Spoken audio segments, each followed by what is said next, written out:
ထောက်တာရေး skin ကိုစမ်းလေးတွေပြောပြမယ်သုံးသင်းတဲ့ skin care ingredient လေးတွေကိုထောက်တာအမြဲဖြည့်ပေးပါဦးနော် Okay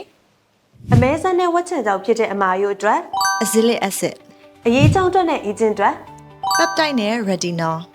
အသားရည်6သွေးတာရေဓာတ်ခန်း6တာအတွက်ဆိုရင်ရော glycerin နဲ့ hyaluronic acid ကျွေးပေါက်ပိတ်စီပြန်အသားရည်အတွက်ဆိုရင်ရော salicylic acid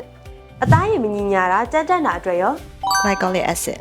skin barrier ပျက်စီးနေတာအတွက်ရော ceramide sensitive skin အတွက်ရော centella asiatica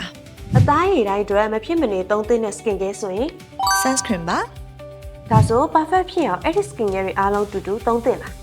လုံးဝမသုံးသင့်ပါဘူးเนาะအထူးသဖြင့်ဒေါက်တာရဲ့ active ingredient တွေဖြစ်တဲ့ retinol, AHA, BHA စတဲ့ ingredient တွေကို routine တစ်ခုထဲမှာသုံးလိုက်တယ်ဆိုလို့ရှင်ဒေါက်တာရဲ့ skin barrier လေးကပို့ပြီးတော့ပျက်စီးပြီးတော့အသားရည်က sensitive ဖြစ်သွားနိုင်တဲ့အတွက်ကြောင့်မလို့ပါတကယ်လို့ကိုကဒီလိုမျိုး active ingredient တွေကိုသုံးချင်တယ်ဆိုလို့ရှင်မနက်သို့မဟုတ်ညခွဲပြီးသုံးလို့ရတယ်ဒါမှမဟုတ်ရှင်ဒီနေ့မှာတစ်မျိုးသုံးပြီးတော့နောက်နေ့မှာတစ်မျိုးသုံးတာမျိုးအနေနဲ့လုပ်လို့ရပါတယ်